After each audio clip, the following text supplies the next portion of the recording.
കളിക്ക നോക്കുകടാ. ഇത് നമ്മുടെ പുതിയ പട്ടിയാ.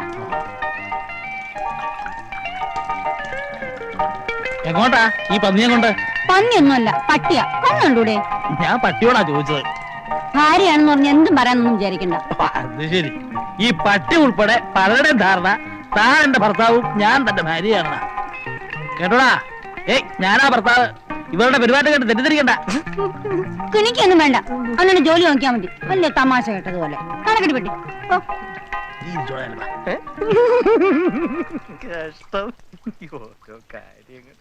എന്താ ചെല്ലപ്പാ ഒരു ചിരി? തേങ്ങ. ഹരി വന്നില്ലല്ലേ? ഇല്ല, ബോംബെയിൽ ഒരാഴ്ചത്തെ കൂടെ പണിയുണ്ട്. ഞാൻ മേനദത്തുനിന്ന് കാണാൻ വന്നതാ. അദ്ദേഹം ഇല്ലേ? അദ്ദേഹം പുറത്തു പോയിരിക്കാ. ഓ സാരമില്ല, ഞാൻ വെയിറ്റ് ചെയ്യാം. അയ്യോ വേണ്ട, അദ്ദേഹം ഗുരുവായൂർ ശബരിമല അല്ല ഗുരുവായൂർ അമ്പലത്തിൽ തൊഴാൻ പോയിരിക്കാ. അയ്യോ അങ്ങനെയാ. അപ്പോ ഇന്നിന് വരില്ല? നാളെ വരൂ. എന്നാലൊരു കാര്യം ചെയ്യാം, ഞാൻ നാളെ വരാം. നാളെ വരുമോ? ഓ പിന്നെ നാളെ വരാതിരിക്കാൻ പറ്റുമോ? കിളവന് തുപ്പാങ്ങേണ്ട ഒരു സമയം. ബാക്കിയുള്ളവനെ തൊലച്ചിട്ടേ ഇയാൾ ഈ ലോകം വിടുകൊള്ളായിരിക്കും. ചെല്ലപ്പാ നീ ഓടിക്കോ. ഇവിടെ നിന്നാ നിന്റെ ശവം പോലും ബാക്കി കിട്ടുകയല്ല.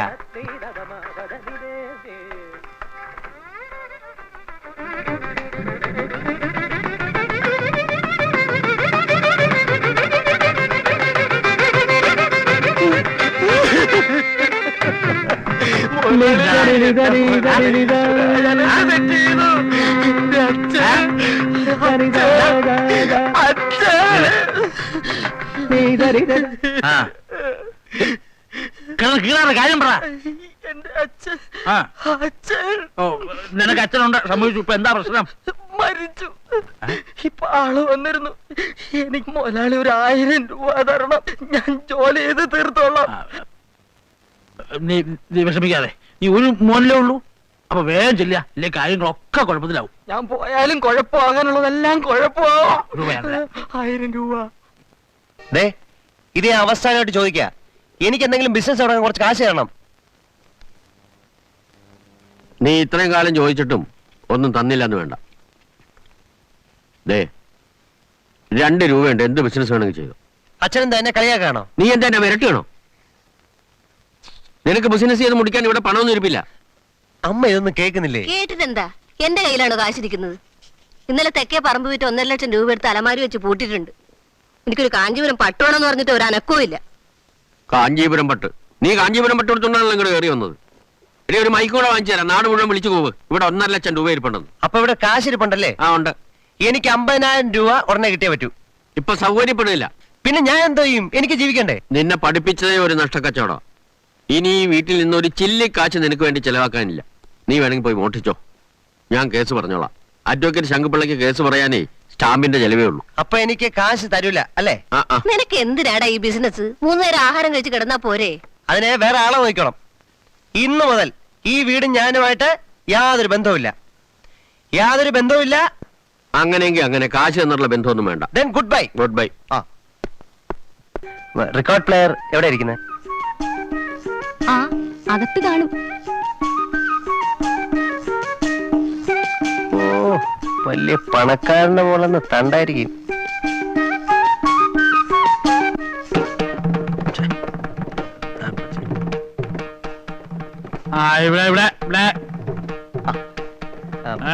Gopalakrishnan, Daffodil Electricals. വേഗം നിർത്തോട്ട് പോവാ. ഞാൻ നോക്കാം. നോക്കണ്ട, അത് ചത്തു. അല്ല, ചിലപ്പോഴേ ചില മൈനർ കംപ്ലൈന്റ്സ് ആയിരിക്കും. അടുത്ത ആഴ്ച പുതിയ കൺസൈൻമെന്റ് വരുമ്പം ഞാൻ മാറ്റിത്തരാം. താൻ തന്നെ ഇഷ്ടം പോലെ ചെയ്തോളുക. അത് വേഗം ഇവിടെ എടുത്തോട്ട് പോകണം. ഞാൻ എന്റെ പഴയത് ഉപയോഗിച്ചോളാം. അത് നീ എന്റെ കൺമുമ്പിൽ കാണരുത്. അല്ല, ഞാൻ നോക്കട്ടെ. ആ എടുക്ക. ചേട്ടാ നോക്കാതെ ഇങ്ങനെ കുഴപ്പമില്ല.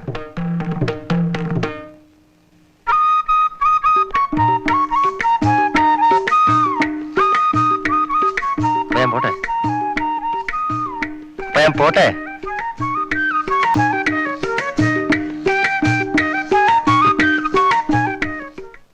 അല്ലെങ്കിൽ താൻ ഒരു കാര്യം ചെയ്യാം, പുതിയത് കിട്ടില്ല വിരോധമില്ല. ആ പണം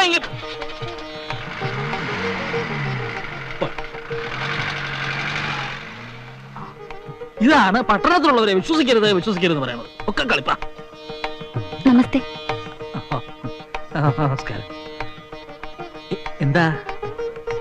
ഒരു ജോലി അന്വേഷിച്ചിറങ്ങിയതാ.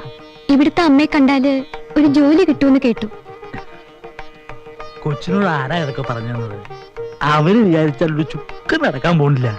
അതറിയാം, പക്ഷെ സാറ് വിചാരിച്ചാല്. എന്താ അത്? എന്റെ സർട്ടിഫിക്കറ്റ്സ്.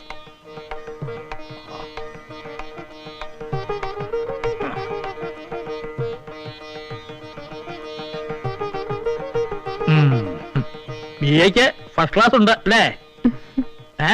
മിടുക്കിയാണല്ലോ. അപ്പൊ എന്തൊക്കെ ജോലി അറിയാം? എന്ത് ജോലിയും ചെയ്യാം.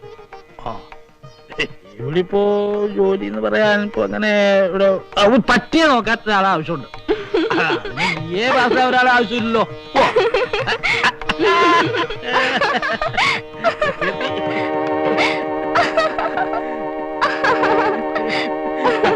അപ്പോ വേറൊരു ജോലി എന്ന് പറയാൻ കുട്ടി, ഞാൻ പറഞ്ഞില്ലേ തൽക്കാലം ഇവിടെ ഒഴിവൊന്നുമില്ലെന്ന്. കുട്ടി പൊയ്ക്കോളൂ. സാറ് പറഞ്ഞു. ആ, സാർ അങ്ങനെ പലതും പറയും, അതുകൊണ്ടാ പറഞ്ഞത് കുട്ടി പൊയ്ക്കോളൂന്ന്. ദാ ആ കുട്ടി പൊയ്ക്കോളൂ.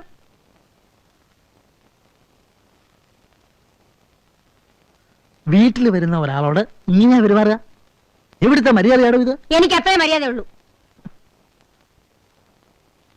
പാവം കുട്ടി. അത്ര പാവമാണെങ്കിലേ പാതി സ്വത്ത് എഴുതി ഞാൻ കൊടുക്ക്. ചിലപ്പോ കൊടുത്തുന്നിരിക്കും. എനിക്കറിയാം കൊടുക്കുമെന്ന്. നിങ്ങളുടെ മനസ്സിരിപ്പ് നല്ലവണ്ണം എനിക്കറിയാം. ഞാനേ ശങ്കരമംഗലത്തെ പെണ്ണ. 3 കുട്ടിയാനപ്പുറത്ത് നിറച്ച് സ്വർണ്ണവും പണമായിട്ടാ ഞാൻ ഇവിടെ വന്നത്. എന്റെ വീട്ടില് ഇപ്പോഴും ചോദിക്കാനും പറയാനും ആളുണ്ട്. ഇപ്പൊ ഞാൻ അത്രേ പറയുന്നുള്ളൂ. കണ്ടില്ലേ, ഇങ്ങനെ ഒരു ഭാര്യ ഉണ്ടായ തീർന്നില്ലേ കഥ? നമ്മൾ സന്മനസ്സുകൊണ്ട് ചെയ്യുന്നതൊന്ന്, അവർ ധരിക്കുന്നത് മറ്റൊന്ന്. ഇപ്പൊ കണ്ടില്ലേ?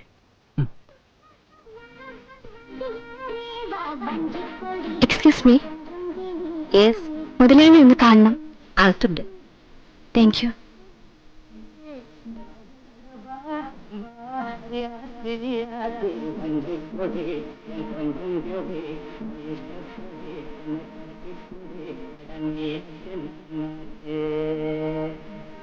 May I come in, sir? Yes, come in. അതെ, ഇതാരാ? ഇരിക്കൂ, ചിലവ്. ഈ റെക്കോർഡ് പ്ലെയറിന്റെ കാര്യത്തിനല്ലേ? കൊടുത്തയക്കാം ഉടനെ. അതല്ല, ഞാൻ ഒരു ജോലി അന്വേഷിച്ചു വന്നതാണ്. പിന്നെ ഈ രാമുണ്ണി മേനോന്റെ മക്ക് ജോലിയോ? സാറിന് തെറ്റിപ്പോയി. ഇല്ല, ഒന്നും പറയണ്ട, എനിക്കെല്ലാം മനസ്സിലായി. ഇപ്പോഴത്തെ പെൺകുട്ടികളുടെ എല്ലാം ഒരു ഫാഷനാ. വീട്ടിൽ എത്ര പണം ഉണ്ടെങ്കിലും സ്വന്തമായിട്ട് അധ്വാനിച്ച് കുറച്ച് പോക്കറ്റ് മണി ഉണ്ടാക്കുന്ന രസമല്ലേ? Very good. പിന്നെ ഈ രാമുണ്ണി മേനോന്റെ മകളുടെ സ്റ്റാറ്റസിനെ പറ്റിയ ജോലി. പിന്നെ എനിക്കൊരു സെക്രട്ടറിയുടെ ആവശ്യമുണ്ട്. അത് മതി. See, only if you don't mind. It's all right. ഒരു ജോലി വേണമെന്നേ ഉള്ളൂ. എന്താ പേര്? രേവതി. ഓ, അച്ഛൻ മകളുടെ പേരില എല്ലാ ബിസിനസ് നടത്തുന്നല്ലേ? Revathi tiles, Revathi foods, Revathi mills, എല്ലാം പേരിലല്ലേ? എനിക്ക് പേരിഷ്ടപ്പെട്ടു. താങ്ക്സ്. എന്റെ പേര് ഗോപാലകൃഷ്ണൻ. ഈ സാറ് വിളി നിർത്തി എന്റെ പേര് വിളിച്ചാൽ മതി. പിന്നെ ഇഷ്ടമുണ്ടെങ്കിൽ എന്നെ ഗോപു എന്ന് വിളിക്കാം. ഒന്നും പറയണ്ട, അങ്ങനെ വിളിച്ചാൽ മതി. Okay? See, you can be on your seat from today. Thank you. It's my pleasure. Briskly off its hits. Once with the there you see that's just the 3 men on the onside. The rest are slips, gully, mid of cover point and extra cover. Just those 3 men. So very risky and a very ill-conceived shot. As it happened, they were safe over covers.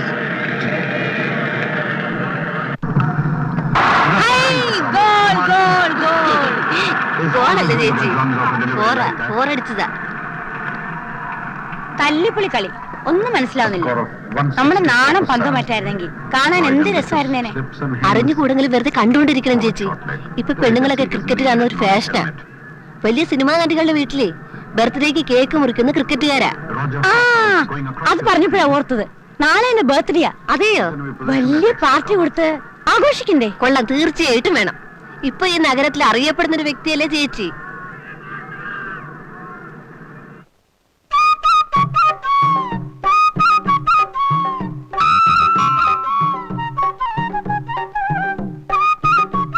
With love to Revathi. ഇത്രയും മതി. അവള് തലയും കുത്തി വീഴും. തള്ളെ ഒരല്പം സോപ്പിടണം. പിന്നെ ഈ ഗോപാലകൃഷ്ണൻ രാമുണ്ണി മേനോന്റെ ഏക മരുമകൻ. അല്ല, ആരാത്? രേവതിയുടെ ബർത്ത്ഡേ ആണെന്ന് അറിഞ്ഞു. എന്റെ വക ഒരു സമ്മാനം, ക്ഷണിച്ചില്ലെങ്കിലും. അയ്യോ, അങ്ങനെ വിചാരിക്കരുത്. ഒന്നാമത് ഇന്നല്ലേ ബർത്ത്ഡേ, നാളെയാ. സാരല്ല, മുൻകൂറായി ഞാൻ ക്ഷണിച്ചിരിക്കുന്നു. ആട്ടെ, നിങ്ങൾ എങ്ങനെ അറിഞ്ഞു? ഞങ്ങളൊക്കെ ഇവിടെ ജീവിക്കുന്നവരല്ലേ. അതെ അതെ അതെ അതെ. മാത്രല്ല, ഇപ്പൊ ഞാൻ ലേഡീസ് ക്ലബിന്റെ സെക്രട്ടറിയാണ്. അതുകൊണ്ട് ഇവിടെ എന്ത് നടന്നാലും എല്ലാരും അറിയും. ക്ലബിന് ഇത്രയും സുന്ദരിയായ ഒരു സ്ത്രീയെ ഇന്ന് വരെ സെക്രട്ടറിയായി കിട്ടിയിട്ടില്ല. രേവതിക്ക് പൂക്കൾ ഇഷ്ടമാണോ? ആ, ഇഷ്ടമാണ്. എനിക്കറിയാം. ഞാൻ പറ. ആ. ആഹാ, സാറ് ഇവിടെ ഉണ്ടായിരുന്നോ? ആ. ഞാൻ പോവാ. വരൂ.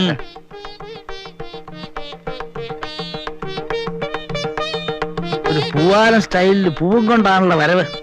അവന്റെ ഒരു പഞ്ചാര തൊലി. എന്റെ ഊഹം ശരിയാവുണ്ട്. എടുത്തോളാം.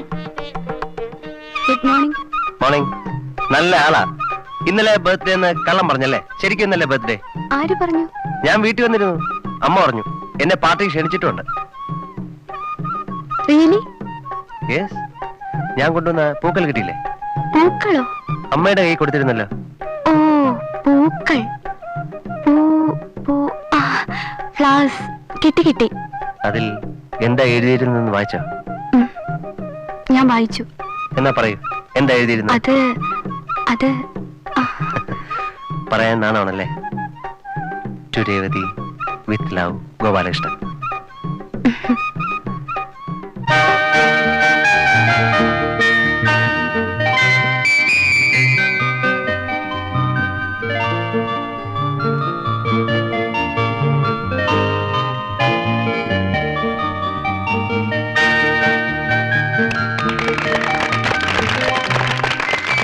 Happy birthday to you. Happy birthday to U.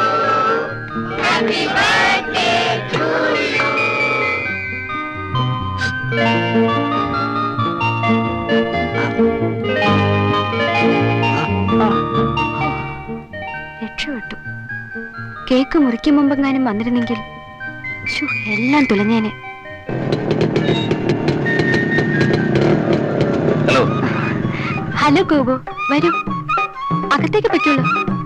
എന്താ എവിടെ ഇരിക്കുന്നത്? ഞാൻ എന്റെ ഫ്രണ്ട്സിനെ വെയിറ്റ് ചെയ്ത് നിൽക്കുകയാണ്. ഗോപു, അകത്തേക്ക് പറ്റുള്ളൂ. ശരി, അകത്തേക്ക്.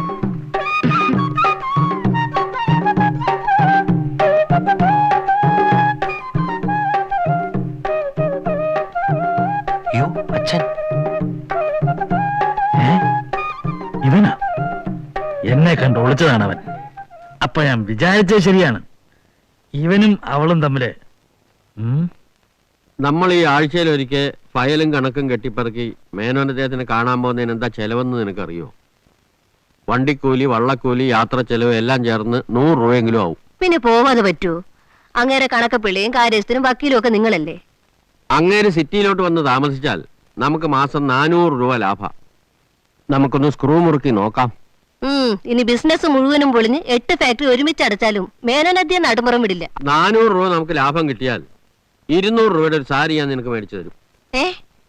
നിങ്ങൾ പറഞ്ഞത് കാര്യമാണോ? ആ. സാരി വരുമോ അതോ കാര്യം കഴിയുമ്പോ വാക്ക് മാറുമോ?